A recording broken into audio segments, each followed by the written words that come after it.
자, 황혼이혼의 시그널 알려드리겠습니다. 양소영 변호사님의 첫 번째 수업입니다. 네, 예전에는 이혼 소장을 받고 또 배우자가 집을 나간 뒤에 이렇게 당황해서 오시는 분들이 있었는데 최근에는 배우자가 미리 준비를 하는 것 같다라고 생각하시면서 오시는 분들 아니면 또 내가 미리 좀 준비를 해야 되겠다 오시는 분들이 좀 늘어나고 있어요.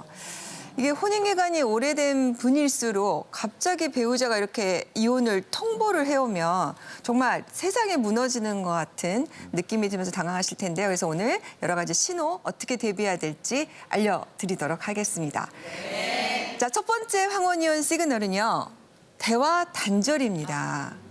이제 대화 단절은 사실 뭐 황혼이혼뿐만 아니라 모든 이혼 가정에서 공통으로 나타나는 변화인데요. 어떨 경우에 이제 대화가 단절이 되냐면 그 전까지는 설득도 해보고 싸워도 보고 사실 싸우는 것도 애정이 있어야 힘이 있어야 그렇죠. 싸우잖아요. 근데 아유 이 인간 해봤자 뭐 이제 이렇게 에너지가 아깝고 체념하는 순간이 오면 대화를 차단하게 됩니다. 이게 오래된 분들은 아마 이제 번번이 내가 몇십 년 싸워보니까 안 된다는 건 이제 아니까 체념이 되는 거죠. 실제로 제 의뢰인분들 중에서는요, 몇 달 동안 한마디도 해본 적이 없다라고 하시는 분들도 있어요. 네. 아니, 같이 한 집에 사는데 몇 달을요? 그럼요. 이게 애들이 어리면은 그래도 애들 때문에 말을 하는데 그렇지. 이게 20년이 넘어가면 애들도 크니까 할 말이 없는 거예요, 사실.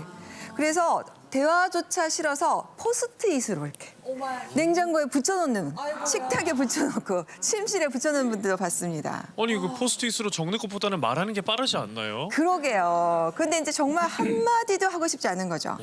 그리고 또 배우자가 뭘 하든 관심이 없고 그냥 내가 하고 싶은 말만 붙여놓는 거예요. 그것만 전달되면 되는 거지. 그런데 이럴 경우에 배우자가 말이 줄었어. 잔소리를 줄었어. 그런데 이거를 반대로 해석하는 경우가 있어요. 아, 드디어 나를 이해해 주는구나. 내가 그동안 안 바뀌었더니 포기를 했구나. 와, 내 승리다. 이렇게 생각하시는데 아니라는 거죠. 그거는 관심과 사랑이 없어져서 체념하는 거고 투명인간 취급을 하는 겁니다. 그래서 이게 굉장히 중요한 시그널인데요. 심지어 뭐 외박을 해도 상관을 안 한다.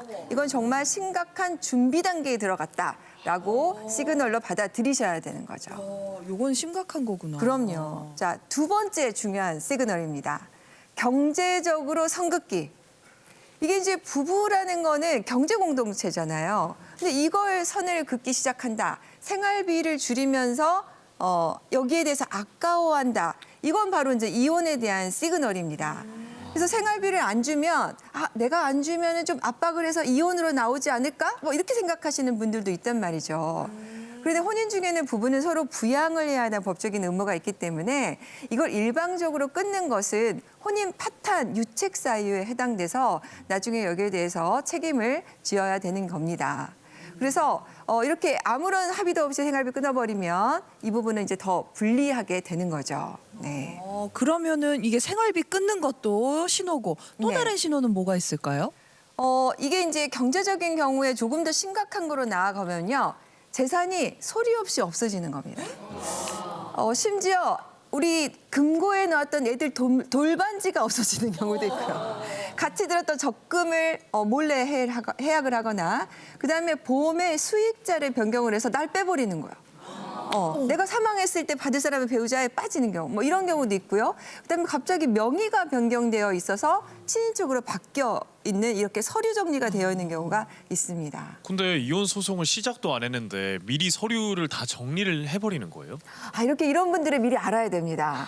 이게 뭐냐면 확인해봐줘. 네, 재산 예? 분할이라는 거는 이혼 소송을 기준으로 해서 있는 재산의 명의를 갖고 나누는 거거든요. 그러니까 그 사이에 명의를 바꿔놓으면은 또 현금이 있던 게 없어지고 이러면은 이 부분에 대해서 재산 분할 하지 않아도 되기 때문에 네. 그래서 결혼 뒤에 분명히 월세를 받겠다고 나중에 마련했던 오피스텔이 있었는데 나중에 보니까 갑자기 남편의 친형 명의로 변경이 되는 경우도 있고요. 네. 그래서 이럴 경우에는 재산이 회피됐다, 없어졌다. 심지어 이런 거를 표현은 뭐냐면 재산이 녹아내려 버렸다. 뭐 그리고 나도 모르는 대출이 많아져가지고 우리 있는 집 살고 있는 집도 가치가 없어졌다. 이건 굉장히 중요한 시그널입니다. 그래서 한 번씩 등기부도 떼봐야 돼요. 네. 아니 내 집인데 등기부까지 떼봐야 돼요. 확인해야 그러니까 돼요. 말이에요. 네. 자, 다음 시그널입니다. 갑자기 자녀에게 험담을 많이 하기 시작해요. 옛날에 있었던 것들을 막 끄집어내가지고 묻혔던 것들을 기억을 막 되돌려서 자녀에게 얘기하는 거죠. 왜냐하면 배우자하고는 대화가 단절을 했으니까 그걸 누가 하고 하냐면 애들한테 하는 거죠. 아 그냥 가볍게 네 아빠 왜 그러니 이 수준이 네, 아니라 내가 옛날에 네 아빠가 도박을 해서 네 아빠가 주식 투자를 해서 내가 그거 메꾸느라고 내 인생이 다 꼬였어 뭐 이러면서 하는 거예요. 이거 뭘까요? 내가 만약 이혼을 할 경우에 편이 필요한 거죠. 내가 이혼을 한다고 했을 경우에 왜 그래? 엄마 때문에 이 가정이 깨졌잖아. 이러면 안 되잖아요. 그래서 자녀를 미리 내 편으로 만들어서 동맹을 맺어서 내가 이혼을 한다고 얘기를 했을 때 내 편이 될 자녀가 필요한 거예요. 그래서 이럴 경우에 자녀들이 이 얘기를 듣고 아빠, 엄마가 이혼하려는 것 같아. 변호사 사무실 알아보는 것 같아. 이렇게 알려주는 경우도 적지 않습니다. 아유, 근데 자식 입장에서는 부모님이 서로 헐뜯고 싸우면 그게 자식들 마음으로서도 좀 상처가 될 것 같거든요. 그렇지 자식한테. 맞아요. 사실은 자녀들에게 이야기하는 마음 충분히 이해는 하는데요. 이게 자녀 입장에서는 성인이라 하더라도 아무래도 부담을 느낄 수밖에 없습니다. 그래서 이걸 이제 저는 자녀들을 본인의 감정 쓰레기통으로 만들면 안 된다라고 말씀을 많이 드리는데요. 부모 사이에서 이제 내가 어떻게 뭐라고 얘기를 하면 내가 중재를 해야 되나? 아니면 내가 누편에 어느 줄에 서야 되나? 이런 경우가 있기 때문에. 줄에서요. 그러니까요. 그래서 가족 관계가 이 정도로 가면 돌이킬 수 없을 정도로 망가져 있다는 가장 위험한 신호일 수도 있습니다. 진짜 이게 자녀가 있으신 분들은 원래도 신중해야겠지만은 평소에도 말도 신경을 쓰셔야겠다는 그럼요. 생각이 듭니다. 맞습니다. 그리고 이제 또 다른 신호에 알려주세요. 요거는 참 저희 변호사인 저도 책임을 느낍니다. 그렇지만 중요한 시그널이죠. 기록 남기기형 대화가. 기록 남기기 어느 용은 순간 뭐죠? 배우자의 핸드폰이 자꾸 엎어져 있어. 근데 불이 막 삐쭉 들어오는 것 같아. 아, 이거 이제 녹음하는 뭔가 녹음이 시작되고 기록을 남기기 시작을 한 거죠. 그리고 대화를 나누고 이제 요새는 SNS로 많이 하시잖아요. 그런데 전과 달라. 그래 이건 네 선택이잖아. 그래도 나는 최선을 다했어. 그런데 너는 이렇게 하지 않았잖아 하면서 자꾸 조목조목 뭔가 대화가 이루어지고 있는 거예요. 이럴 경우에 또 이거는 내가 옛날에 상대방이 잘못했던 거를 기록을 남기기 위해서 증거 수집을 하는 단계로 들어섰구나라고 볼 수가 있고요. 또 특히 싸움 중에 경찰을 부른다. 이거는 이거에 대한 가정폭력에 대한 출동 기록을 남기기 위한 신호잖아요. 그리고 또 접근금지나 임시조치까지 이룰 수 있으면 이에 대해서 유책 사유를 입증하기 위한 걸로 보기 때문에 정말 이제는 심각한 단계에 왔다라고 생각을 하고 본인도 준비를 하셔야 됩니다. 근데 그러면은 뭐 상대방은 받아들여야 되는 건지 뭐 어떻게 좀 대처해야 되는 방법 없을까요? 고민을 해봐야 될 것 같아요. 사실 정말 이혼은 신중하게 생각을 해야 되는 거죠. 하지만 이제 계속해서 네가 뭘 하냐. 넌 정말 쓸모가 없어. 이렇게 나에 대한 존중이 없어진다거나 인격을 무시하게 된가. 과거의 실수를 자꾸 이렇게 되짚는다면 사실은 또 특히 자녀까지 개입을 시킨다면 나 자신을 위해서라도 이혼을 한번 심각하게 고민을 해봐야 될 것 같고요. 예전에는 이제 자녀 때문에 참고 산다라고 얘기를 많이 하셨지만 자녀 입장에서 본다면 되게 억울할 수 있어요. 내가 부모님의 이혼에 대해서 부담을 계속 질 수 있단 말이에요. 그래서 이런 말을 반복하는 것도 자녀에게 상처가 될 수가 있고 나 스스로도 나를 위해서 결정을 해야지 자녀 때문에 고민하는 거라면은 한번 생각을 해보셔야 될 것 같습니다. 그래서 이런 문제가 생기면 일단 배우자와의 관계를 개선하기 위한 노력이 더 먼저 이루어져야 될 것 같습니다. 어떤 노력들이 좀 필요할까요? 네, 일단은 이제 첫 번째 시그널로 제가 대화 단절 말씀드렸잖아요. 그러면 이제 이거를 해야 되는데, 자 앉아봐. 우리가 대화가 단절이 됐어. 자 얘기 좀 해보자. 당신 말이야. 이러면 이게 대화가 되나요? 근데 보통 아니죠. 아빠들은 그러지 않나요? 그래서 제가 하는 방법이 있습니다. 그러니까 은근슬쩍 관심 있는 주제예요. 저희 남편도 대화가 어려워요. 그런데 그렇죠? 이분은 이렇게 뭔가 TV를 틀어놓으면 대화가 돼요. TV를 보면서 나누고 관심 있는 주제를 가지고 그 사람의 주제로 들어가서 한번 얘기를 해본 거죠. 그리고 이제 5분, 10분이어도 좋으니까 시간을 좀 정해놓고 오늘의 목표 5분. 이것부터 시작을 하면 점점점 시간이 좀 늘어날 것 같고요. 어떤 분들은 나 대화 굉장히 많이 해요 하세요. 근데 제가 한번 보면은요. 순전히 상대방을 공격하는 내용이에요.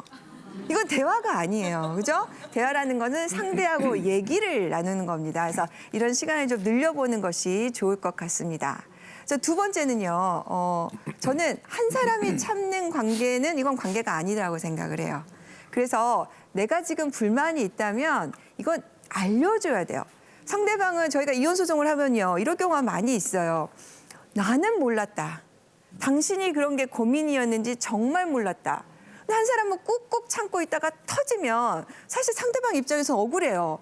당신이 그게 고민인 줄 알았으면 내가 해결해 줄 있었는데 왜 얘기를 안 했냐라고 하는 분들이 많아서 나중에 이혼 소송 취하고 돌아가시는 분도 있거든요. 그래서 이런 부분은 서로 얘기를 나누는 것이 좀 필요할 것 같습니다. 아니, 미리 상대방이 알아주길 바라는 마음도 있지 않을까. 그게 안 된다니까요. 절대 몰라요. 네, 그래서 정말 내가 이거를 열어서 꺼내서 뒤집어서 보여줘야 된다. 진짜 뒤집어서 네. 보여줘야 정말 뒤집어서 되고. 보여줘야 돼요.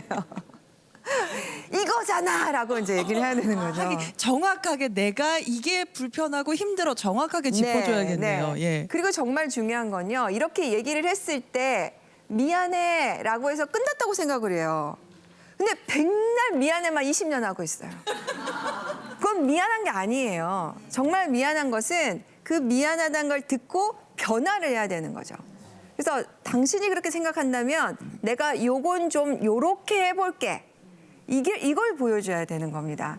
그래서 예를 들어서 부인이 하면 내가 요번에는 화요일은 수요일은 뭘 좀 해볼게.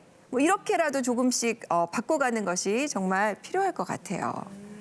자, 마지막으로는 제가 지금 황혼이혼과 관련해서 말씀을 드리고 있잖아요. 황혼에는 저는 거리두기가 제일 중요한 것 같아요. 어떻게 우리가 매일같이 손을 붙잡고 가까이 사랑할 수가 있냐고요. 이제 애들도 떠났는데. 그래서 둘 사이의 거리를 좀 두는 것이 필요하다.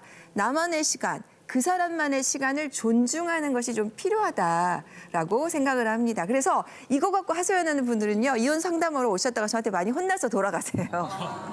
네, 이제는 스스로의 각자의 시간이 좀 필요하다 이렇게 생각을 그럼 뭐 합니다. 방을 나누나요? 각방을 쓴다던가. 뭐 그것도 나쁘지 않다고 생각을 합니다. 그래요? 아, 네. 이혼으로 가는 것보다는 낫다. 그럼요. 각자의 시간 하고요. 꼭 코골아서 못 잔다고 그냥 투덜거리지 마시고 공간 분리를 하고 각자의 휴식, 취미를 보장해 주시는 것이 좋을 것 같습니다. 네, 알겠습니다. 우리 양소영 변호사님 이야기 잘 들었는데요. 네, 질문이 하나 들어와서 제가 네. 읽어드릴게요. 자녀가 올해 대학에 들어가는데요. 아내가 이제 아이들도 다 키웠으니 자기 삶을 살고 싶다고 이혼하자고 합니다. 평소에 사이도 좋았고 이혼 준비 신호도 전혀 없었는데 갑작스러운 이혼 통보에 당황스럽고 저는 이혼을 하기 싫습니다. 이럴 때 어떻게 해야 될까요? 이거 제 얘기 같은데요? 아니, 근데 이런 마음 갖고 있다는 엄마들 이야기 종종 들어요. 그럼요. 그래서 이럴 때 대응이 굉장히 중요해요. 이런 욕구나 생각에 대해서 공격을 하면 안 돼요.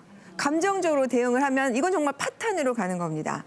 당신 생각이 그렇구나. 그럴 수 있겠다라고 해서 서로 대화를 나눠보는 거죠.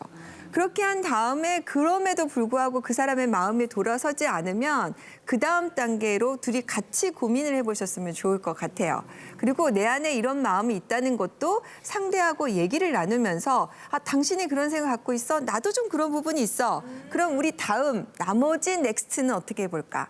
이게 앞으로 30년, 50년 남아있을 수 있잖아요. 우리 치매에 관련해서 교수님도 나와 계시지만 이 나머지 삶에서 제일 중요한 건 부부인데 부부가 어떤 생각을 갖고 있는지 잘 서로 얘기하고 나눠보셨으면 좋을 것 같습니다. 진짜 사소한 것도 대화를 하는 게 중요할 것 네, 같습니다. 네, 네. 오늘 그 이혼을 막기 위해서 어떤 시그널을 파악해야 되는지 첫 번째 수업으로 잘 들어봤습니다. 예. 고맙습니다. 고맙습니다.